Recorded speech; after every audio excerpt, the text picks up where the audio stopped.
आज दशहरा है। विजयादशमी।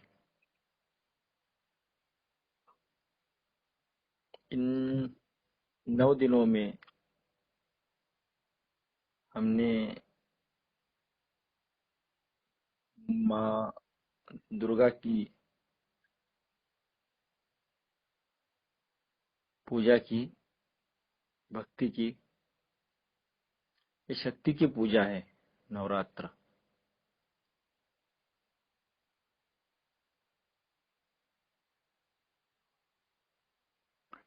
तो इस दुनिया में अगर नैतिक मूल्यों को, सत्य सिद्धांतों को टिकाना है, उसके लिए शक्ति की भी आवश्यकता है। शक्ति की पूजा की।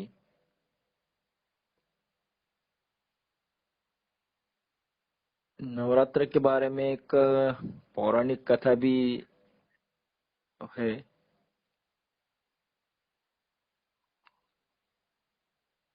ये महिषासुर नाम का जो राक्षस था, वो बहुत प्रभावी बन गया था। उसने अपने सामर्थ्य के बल पर सभी देव और मनुष्य को त्राहिमाम करके छोड़ा था।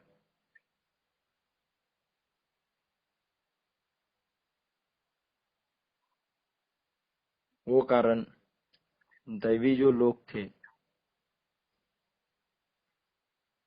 वो भयभीत हो गए, शक्तिहीन हो गए। और उस वक्त देवों ने ब्रह्मा, विष्णु और महेश, इनकी आराधना की। और उस वजह से प्रसन्न होकर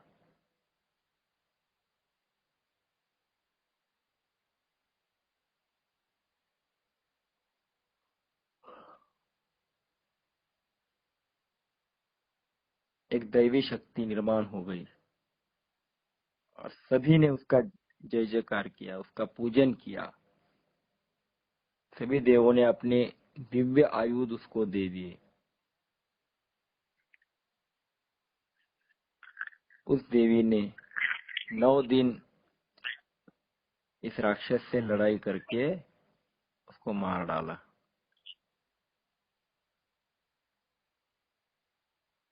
और सभी को माँ दुर्गा ने अभय दिया।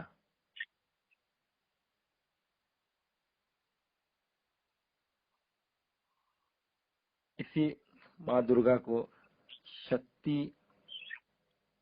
मांगने के और आसुरी वृत्ति पर विजय संपादन करने के ये दिन है। महिषासुर का मतलब होता है महिष, यानी रेड़ा। भैंस यानी रेड़ा, भैंसा, पता है ना? वो राक्षस जो होते हैं, राक्षस का मतलब हम समझते हैं कि बड़े बड़े दांत, आंखें, वो ऊपर आए हुए सींग, या ऐसा।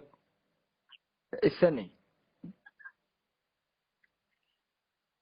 असुर जो होते हैं, असुर, ये इसका मतलब ये होता है असुशुर मनते इति असुराहा।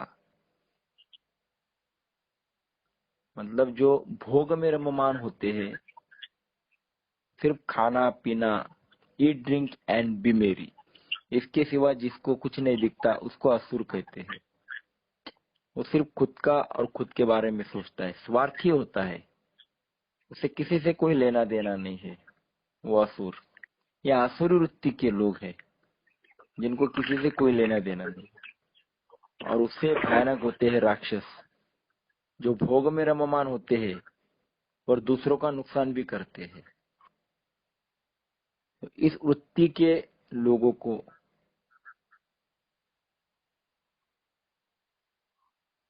महिषासुर कहते हैं।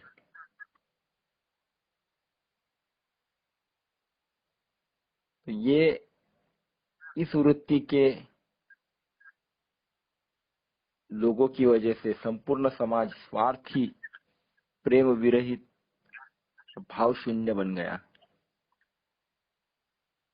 और ऐसा महिषासुर आज भी घर घर में है और इसी को मारना है। ये नवरात्रि के 9 दिन है।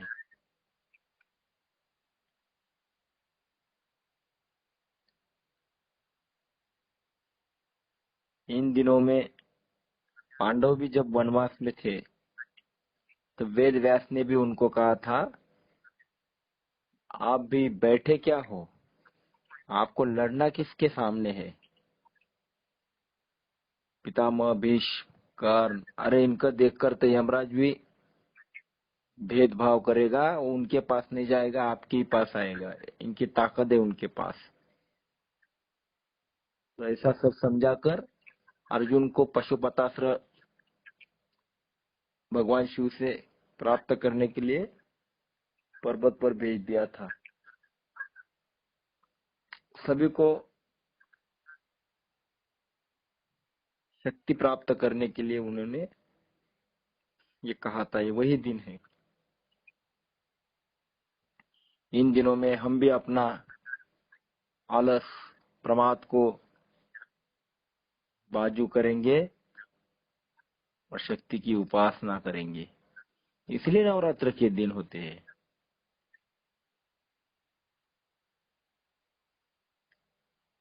रास गरबा खेलते खेलते जो माँ दुर्गा है उसके आजू बाजू हम खेलते हैं ना, तो उसको बोलना होता है कि हमें तू सद्बुद्धि दे, हमारी संग शक्ति को जगा, और वैश्य वृत्ति जो हमारी है उसको तू मार डाल, स्वार्थी वृत्ति को हमारी मार डाल।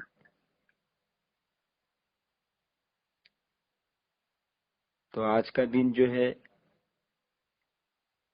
विजयादशमी का है। हमारी जो भारतीय संस्कृति है ये वीरता की पूजक है, शौर्य की उपासक है। आज का दिन भक्ति और शक्ति का समन्वय समझाने वाला है।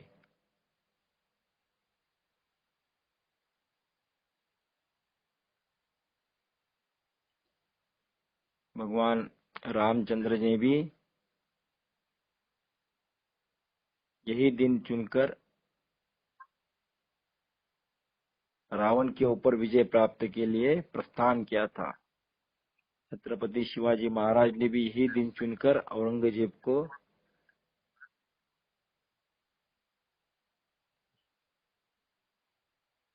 उसके खिलाफ हिंदू धर्म का रक्षण करने के लिए दिन चुना था।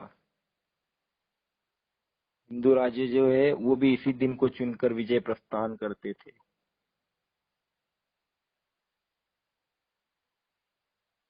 इसके बारे में भी एक कहानी है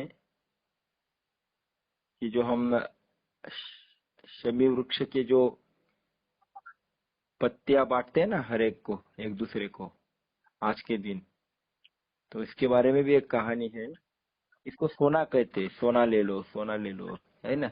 आज सब लोग सोना बांटते हैं। इसका कारण भी ऐसा है कि जो रघु राजा था,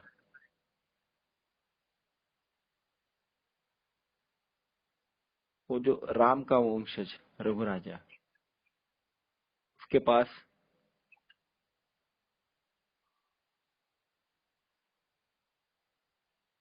वर्तंतु ऋषि का जो शिष्य है कौत्स, वो आ गया था। और रघु राजा जो था उसके बारे में ऐसा है, कोई भी अगर उसके पास आता है तो खाली हाथ कभी वापस नहीं जाता। और रघु राजा अपने पास कुछ भी नहीं रखता था।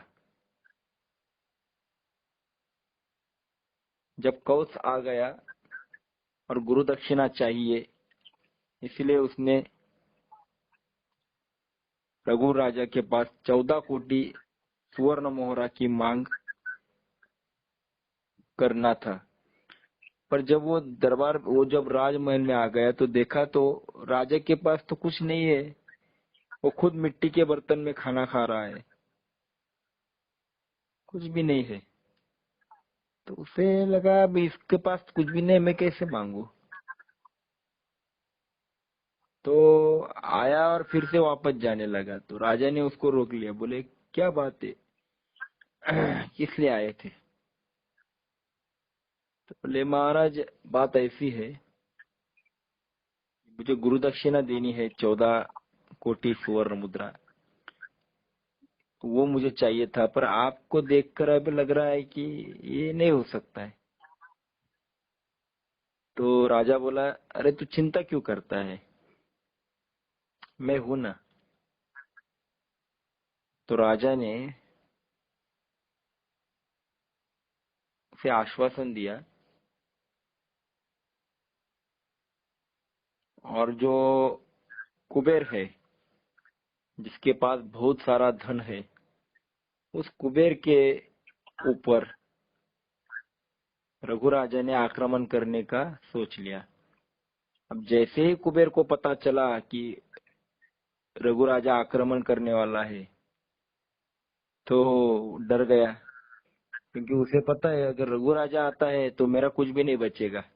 इससे अच्छा है कि पहले मैं कुछ दे दूं। तो उसने शमी नाम का जो पेड़ है, शमी के पेड़ के ऊपर सुवर्ण सुवर्ण मुद्राओं का बारिश की। इतना सारा सोना उस शमी पेड़ पर डाल दिया। अब इतना सारा सोना गिरने के बाद राजा जो था, उसने कौत्स को कहा कि जा, तुझे जितना चाहिए वो सब लेके जा, ये सब तेरा ही है, तेरी वजह से हमने ये किया है, उसने किया है, तेरा ही है सोना, तू लेके जा। तब कौत्स ने कहा कि 14 कोटि के ऊपर मुझे एक भी मोहरा नहीं चाहिए, एक भी मुद्रा नहीं चाहिए। उसने मना किया, और रघुराजा ने भी खुद हाथ लगाने को मना किया। ने कहा ये मेरा नहीं है। तो उसने भी नहीं लिया, इसने भी नहीं लिया। फिर राजा ने कहा कि इसको लूट लो, लोगों को कहा कि लेके जाओ। तब लोगों ने सोना वो लूट लिया, और उसका ही सिंबल, उसका ही प्रतीक हम लोग शमी वृक्ष की जो पत्तियां होती है वो एक दूसरे को बांटते हैं। इसका मतलब होता है कि जो हमें वैभव मिला है वो हम अकेले नहीं लेंगे, हम सबको मिल बांट कर दे देंगे। इसी दिन शस्त्रास्त्रों की पूजा होती है, क्योंकि पांडव जो थे उन्होंने अपनी दिव्य जो अस्त्र थी वो इसी शमी वृक्ष के ऊपर छुपाई थी। इसलिए भी इस वृक्ष का महत्व बढ़ गया है। दशहरा का दिन मतलब समाज में जो हीन, दीन, लाचार और भोग वृत्ति का संहार करने का ये दिन है। जो बाह्य शत्रु है, उसके साथ साथ हमारे अंदर जो षड्रिपु बैठे, काम, क्रोध, लोभ, मोह, मद, मत्सर, इनके ऊपर विजय प्राप्त करने का ये दिन है। दशहरा मतलब वीरता का वैभव, शौर्य का श्रृंगार और पराक्रम की पूजा। दशहरा यानी भक्ति और शक्ति का पवित्र मिलन। तो ये आज का दिन बड़ा महत्व है, भारतीय संस्कृति में इसको बड़ा महत्व दिया है। पूजनीय दादाजी ने हर एक त्योहार के बारे में समझाया है कि उत्सव क्यों आते हैं, त्योहार क्यों आए हैं। दादाजी ने संस्कृति का जीर्णोद्धार किया, नहीं तो हम लोग केवल त्योहार को मनाते हैं और भूल जाते हैं। त्योहारों का असली अर्थ दादाजी ने समझाया। इसलिए दादाजी ना होते, दादाजी ना समझाते तो आज हम त्योहार का मतलब ही नहीं समझते।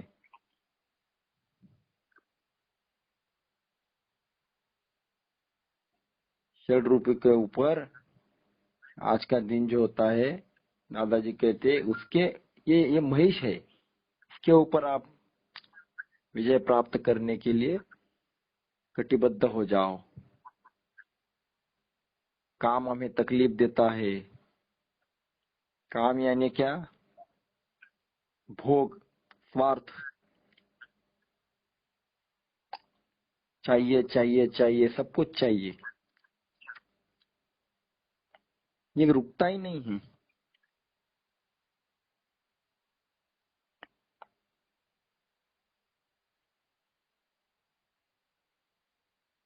इंसान का जो भोग वृत्ति है वो खत्म ही नहीं होता है मरते दम तक। ये पशु वृत्ति है। आपने नाम सुना होगा भवसागर। भवसागर ऐसा कौन सा सागर है? सभी सागर को, सभी समुन्द्र को हम नक्शे पर देखते हैं, पर इस भवसागर को हम नक्शे पे देखते नहीं है। पर भवसागर तो है, ये कहाँ है? इसका मतलब क्या है? भगवान हम भवसागर में गिरे हुए हैं, डूबे हुए हैं, हमको संभाल, लोग कहते हैं। दादाजी कहते हैं भवसागर, भव का मतलब होता है इच्छा, और सागर का मतलब समुन्दर। इस इच्छाओं के समुन्दर में हम डूबे हैं। इस इच्छाओं का समुन्दर जो है, ये इच्छा खत्म होती है क्या? आज उठे नहीं हम सवेरे से तो हमारी इच्छा चालू हो जाती है, मांग चालू हो जाती है। हमें ये चाहिए, हमें वो चाहिए, अब इतना मिला है, उतना क्यों नहीं मिला, और क्यों नहीं मिल रहा है? इसके पीछे दौड़ते दौड़ते दौड़ते हम कब बूढ़े हो जाते, हमारी उम्र खत्म हो जाती, पता ही नहीं चलता। इसी भवसागर में अटके हुए हम सब लोग हैं। इसलिए लोग कहते हैं कि भगवान हमें भवसागर से बचा, क्योंकि इच्छाएं दुख का कारण होती है। इस भोग में अटके हुए इस महिषासुर को हमें खत्म करना है। दादाजी कहते हैं क्या मांगने का, क्यों मांगने का? भगवान को सब समझता है। बच्चे को क्या चाहिए माँ को समझता नहीं है। बच्चे ने मांगे बगैर ही माँ दे देती है। उसी प्रकार भगवान अंदर बैठा है, आपको क्या चाहिए, आपकी जरूरत क्या है, और आपकी आते उस भोग को भोगने के लिए पावरफुल है क्या, ये भगवान देख लेता है, तभी देता है। ऐसा नहीं देता किसी को भी।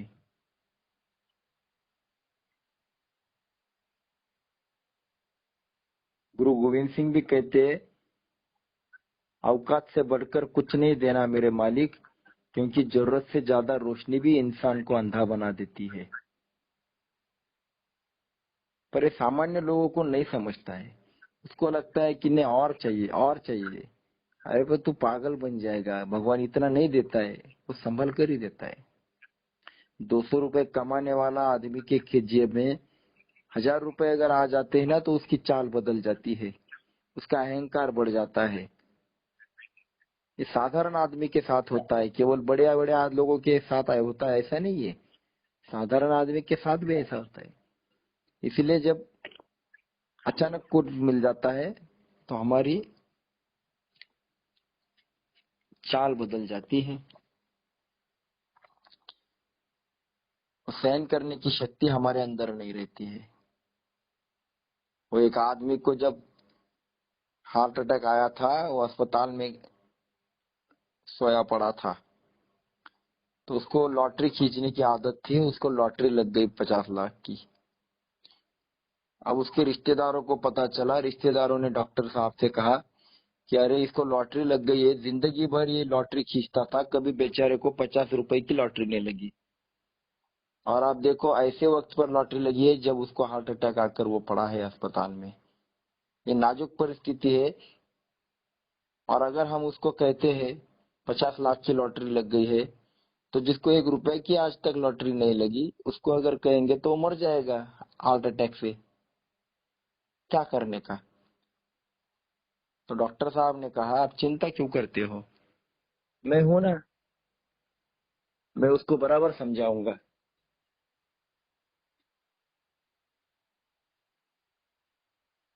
तब डॉक्टर साहब उस मरीज के पास गए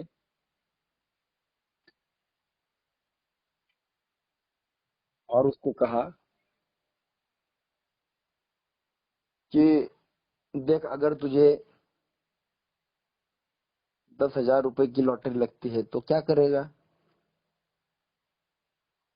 वो बोलेगा, वो बोला कुछ नहीं, मैं ये खरीदूंगा, वो चीज खरीदूंगा, मजा करूंगा।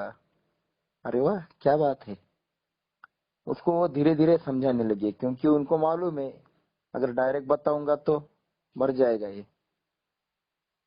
फिर बोलते हैं तुझे लाख रुपए की लॉटरी लगी तो, बोले कुछ नहीं और थोड़ा घर को अच्छा करूंगा, सजाऊंगा, ऐसा कुछ करूंगा। अच्छा, अगर तुझे 25 लाख रुपए की लॉटरी लगी तो फिर बोले मैं गाड़ी लूंगा, सोना खरीदूंगा, बैंक अकाउंट में पैसा रख दूंगा, थोड़ा थोड़ा इस्तेमाल करूंगा। और वो बोले अगर तुझे 50 लाख रुपए की लॉटरी लगी तो अभी उसको थोड़ा सा गुस्सा आ गया, उसको लगा ये डॉक्टर साहब मेरे को मजाक कर रहे हैं। बोले क्यों मजाक करते हो डॉक्टर साहब, पूरी जिंदगी में 1 रुपया की लॉटरी लगी नहीं और आप क्या बार बार ये पूछ रहे हो, इतना लगा उतना मिला उतना मिला। चलो लिख के देता हूँ, अगर अभी मुझे 50 लाख की लॉटरी लग गई है तो मैं आपको 25 लाख दे दूंगा, ले लो। दे दिए मैंने। अब ये सुनकर क्या हो गया कि डॉक्टर को पता था इसको 50 लाख की लॉटरी लग गई है। उनको जब वो बोला 25 लाख आपको दे दूंगा तो वो खुशी के मारे इतना खुश हो गए कि उनको वही अटैक आ गया। दादाजी कहते हैं कि अचानक आए हुए सुख से भी हम सहन नहीं कर पाते हैं। सुख को सहन करना भी आसान बात नहीं है, इसलिए भगवान भी उतना ही देता है जितना हम सह पाते हैं। इसलिए दादाजी कहते हैं मांगना ही बंद करो, अंदर बैठे भगवान को पता है आपको कब क्या देना है, वो बराबर देगा। पर हमारे में संयम नहीं है। हमारे बैंक अकाउंट में अगर जितना है उतना ही हमको मिलने वाला है, ज्यादा कैसे मिलेगा। तो हमारे निस्वार्थ कर्म के अकाउंट में कुछ जमा है। भगवान से हम जब मांगते हैं तब भगवान अकाउंट चेक करता है, यार इसकी मांग तो है पर इसके अकाउंट में कुछ है क्या, जरा देख तो लू। हमारा अकाउंट तो खाली पड़ा है। हम कभी निस्वार्थ कर्म करते ही नहीं है, निरपेक्ष काम करते ही नहीं। भगवान का काम तो हमें पता ही नहीं है। भगवान भगवान भगवान भगवान करते बैठते हैं। अरे माँ माँ माँ माँ करते बैठोगे तो माँ भी एक कान के पीछे लगा देती है, बोलती है अब कितना समय हो गया तू माँ माँ रो रहा है, जा जरा कुछ काम कर। और माँ भी हमें ऐसा समझाती है कि काम कर, तो माँ को आनंद होता है। तो भगवान से मांगते मांगते मांगते जिंदगी कट रही है, ये चाहिए वो चाहिए, पर भगवान कहता है बेटा तू काम तो कर। तो अगर मेरा काम नहीं करेगा, तेरे अकाउंट में जमा ही नहीं, तो मैं कहाँ से निकाल कर दे दूं तुझे। थोड़ा बहुत तो काम कर। इसलिए दादाजी कहते हैं कि हमारा जो निरपेक्ष और निराकांक्ष काम है वो अकाउंट को बढ़ाओ ना। जीवन भर भोग भोग भोग भोग वृत्ति बड़ी है हमारे अंदर। बस चाहिए, सवेरे उठे नहीं तो रात के सोने तक केवल चाहिए। हमारा नसीब अच्छा है कि भगवान ने कम से कम 6 8 10 घंटे की नींद दे दी, तब तो मांग नहीं रहती है। नहीं तो 24 घंटा हम एक ही काम करते हैं, मांगने का, और पागल बन जाते हैं हम। अच्छा होगा कम से कम भगवान ने नींद दे दी तो शांति से सोते तो है। केवल मांगना, ये मांगना बंद होना चाहिए। आज के दिन हम ये सोचना है कि भगवान मेरी मांग खत्म कर दे। पता है हमें तू सब देने वाला है, हम काम करेंगे तू देगा ही देगा। भोग के खिलाफ लड़ने का आज का दिन है। क्रोध के ऊपर विजय संपादन करने का दिन है। थोड़े थोड़े बातों पर हमको गुस्सा आ जाता है। हम गाड़ी चलाते हैं ना, तो ड्राइविंग सीट पर बैठते हैं तो भी गुस्सा करते हैं बार बार। अरे तुझे दिखता नहीं क्या, अरे ये ऐसा क्यों बीच में आ गया, तुरंत गुस्सा कर देते हम। अरे भाई होता है ऐसा, कभी कभी गाड़ी पर बैठे हैं आप, होता है।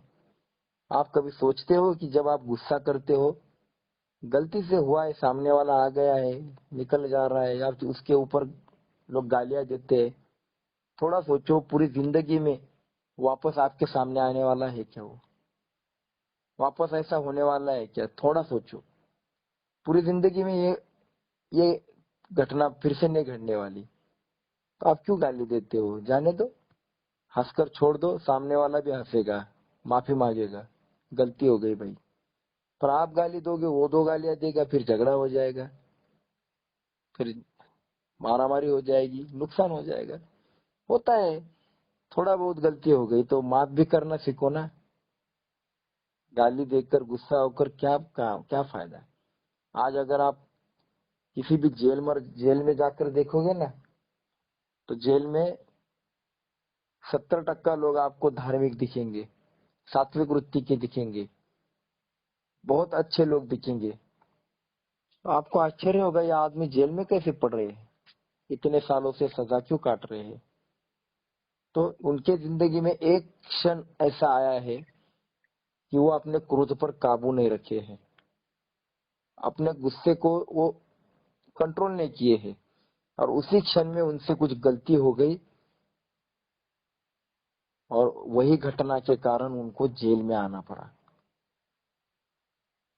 इसलिए क्रोध के क्षण को पहचानना सीखो और काबू रखो। अगर ऐसा रखते हो, ये क्रोध पर विजय संपादन करने का आज का दिन है।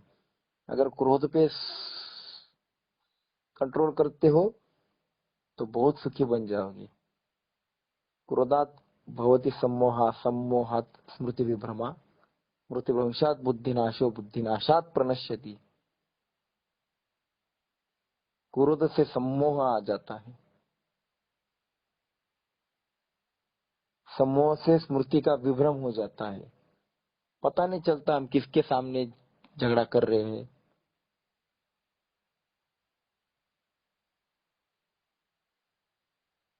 अगर घर में भी बीवी के साथ झगड़ा कर रहे हैं तो अरे मेरी पत्नी है, भूल जाते हैं हम।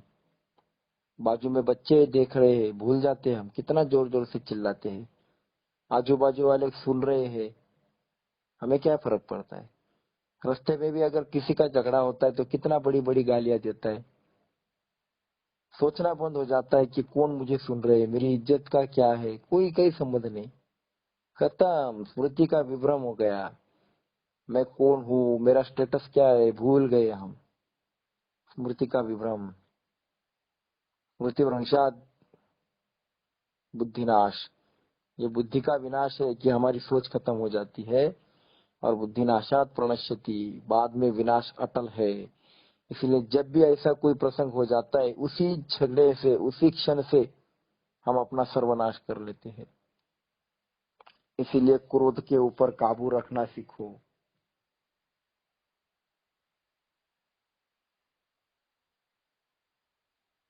द्वेष, मत्सर कभी नहीं करना चाहिए। क्यों किसी का द्वेष करते हो, क्यों किसी का मत्सर करते हो? दादाजी कहते हैं कि ये जो षड रिपु होते हैं, काम क्रोध लोभ मोह मद मत्सर, ये अगर बुरे हैं तो भगवान ने हमें क्यों दे दी? भगवान ने नहीं देना चाहिए था।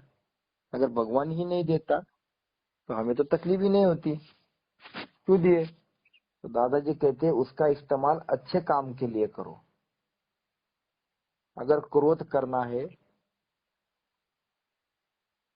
तो लोगों के ऊपर मत करो, लोगों की आसुरी वृत्ति के खिलाफ करो। मुझे क्रोध आना चाहिए कि मुझे काम क्यों नहीं जम रहा है, मैं क्यों काम नहीं कर पा रहा हूँ भगवान का।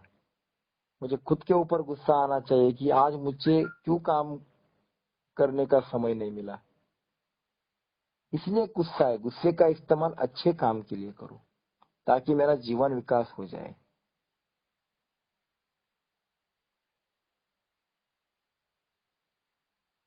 द्वेष करना है तो जीवन में आसुरी वृत्ति का करो। राम ने रावण का कभी भी द्वेष नहीं किया। प्रभु राम कहते थे कि मेरा रावण के खिलाफ कोई सोच विचारधारा नहीं है, उसकी रावणी वृत्ति के खिलाफ मेरा लड़ाई है। उसके अंदर जो आसुरी वृत्ति है, सोच है, स्वार्थ है, भोग पिपासा है, वो सब के खिलाफ मेरा लड़ाई है।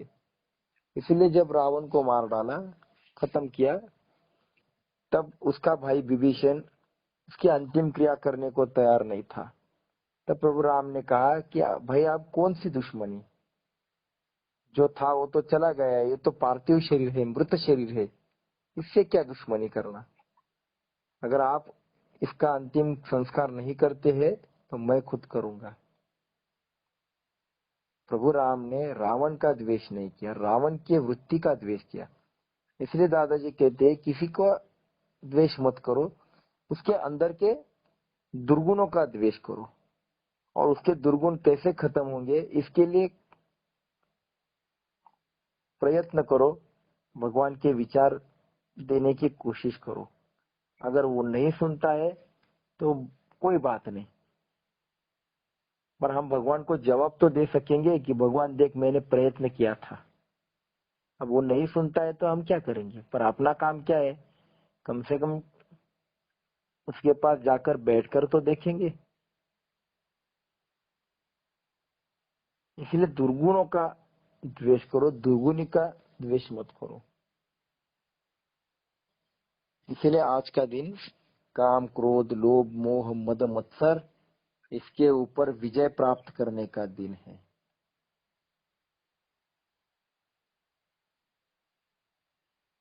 मोह के ऊपर विजय प्राप्त करने का दिन है। मोक्ष किसे कहते हैं पता है? मोक्ष यानी हमें चीजों के मोह पर अगर विजय प्राप्त हमने की है ना, तो इसको मोक्ष कहते हैं। मोक्ष का मतलब होता है कि आपको, समझ लो किसी ने 50,000 का मोबाइल ले लिया, तो आपको उसे देखकर मोह नहीं होना चाहिए कि मुझे भी लेना है। कोई बात नहीं भाई, तेरे लिए तूने लिया, मुझे खुशी हो गई। ये दिखावे वाली खुशी नहीं चाहिए, अंदर से खुश होना चाहिए। जो आदमी दूसरे के सुखों से खुश हो जाता है ना, वो आदमी समझ लो विजय, मोह पे विजय प्राप्त की रही। नहीं तो आज दूसरों के सुखों से लोग जलते हैं, उनके पेट में दुखता है, अरे इसके पास गाड़ी आ गई, अरे आने देना भाई, भगवान का लाडला है, भगवान ने उसको दे दी, मुझे भी मिलेगी जब मुझे जरूरत होगी तब, आज नहीं जरूरत, क्या फर्क पड़ता है। उसके सुख में खुश हो जाओ। ये जमता नहीं है किसी को भी, ये आसान बात नहीं है। अगर आपको दूसरे के सुख से सच में सच्ची खुशी होती है ना, तो समझ लो आप बहुत महान हो और आप मोक्ष के रास्ते पर हो। दूसरों के सुख में सुख मानो, खुश हो जाओ, ये कला जीवन में सीख लो।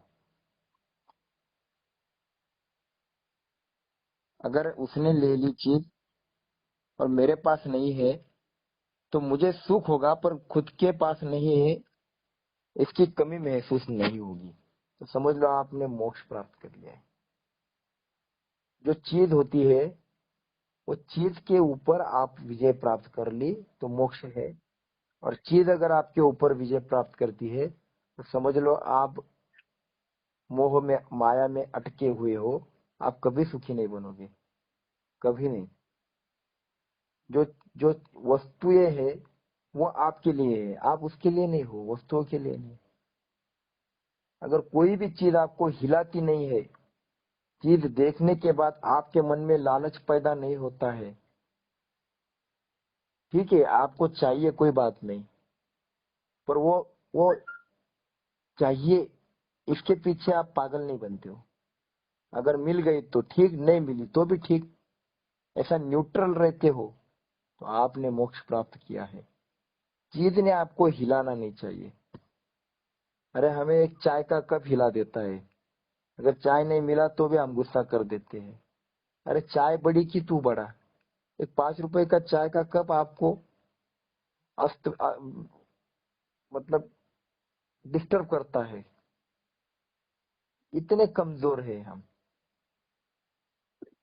तो कोई भी चीज आपको आपको अगर डिस्टर्ब नहीं करती है तो समझ लो आपने मोक्ष के ऊपर विजय प्राप्त कर ली है, आप मोक्ष के रास्ते पे हो। तो ये मोक्ष प्राप्ति का दिन है। सोचो कि ये अगर हमारे को जमता है तो हम सही रास्ते पर है, और ये सब स्वाध्याय से होता है। सतु दीर्घ काले निरंतरम सत्कारा सेवित दृढ़ भूमि, ये पतंजलि का सूत्र है। तो हमें ये सतत सातत्य से करना है। इसलिए दादाजी कहते हैं ये एक दिन में नहीं होने वाला, इसके लिए सातत्य से आपको स्वाध्याय की बैठक पर बैठना है। और जब आप स्वाध्याय करने लगते हो तो जीवन में ये चीजें अपने आप बदल में आ जाता है, अपने आप अंदर आ जाती है। इसीलिए स्वाध्याय करना है। स्वाध्याय केवल भगवान भगवान भगवान करने की बात नहीं है, खुद के अंदर बदलाव लाने की कोशिश है। स्वाध्याय से हम खुद को झांकते हैं कि मेरे में क्या कमी है। रोज तो हम दूसरों की कमियां ढूंढते हैं, दूसरों का द्वेष ढूंढते हैं, पर स्वाध्याय करने वाला आदमी खुद के दोषों को ढूंढता है कि अरे मेरे अंदर ये दुर्गुण है, इसको मैं कैसे निकालूं। इसलिए स्वाध्याय दादाजी ने दिया कि तू खुद की पढ़ाई कर, दूसरों की क्यों करता है। ये ऐसा है, वो वैसा है, छोड़ दे, वो कैसा है वो देख, और तू अच्छा कैसा बनेगा, भगवान का लाडला कैसा बनेगा, इसके बारे में सोच। इसीलिए स्वाध्याय करना है। इसलिए आज के दिन हम भगवान से मांगते हैं, क्योंकि देखो अच्छी बातें मांगना चाहिए, कोई बात नहीं, भोग की बातें मत मांगो, पर जिससे खुद का जीवन विकास है और दूसरों का भी जीवन विकास है, ऐसी बातों के लिए अगर आप शक्ति मांगते हो तो भगवान जरूर देगा, क्योंकि आप दूसरों का फायदा कर रहे हो, आपके अंदर स्वार्थ नहीं है। तो ऐसी चीजें भगवान से जरूर मांगना चाहिए। तो भगवान से आज हम इस कारण शक्ति मांगते हैं कि भगवान हमें शक्ति दे दे कि हम स्वाध्याय कार्य में डटे रहे, जुटे रहे, जुड़े रहे, और हम लोगों को जोड़ेंगे। उस कारण हमें शक्ति दे दे, बुद्धि को संभाल, और हम प्रभु कार्य में आज के दिन कटिबद्ध होते हैं। आसुरी वृत्ति के खिलाफ लड़ने के लिए हम कटिबद्ध होते हैं।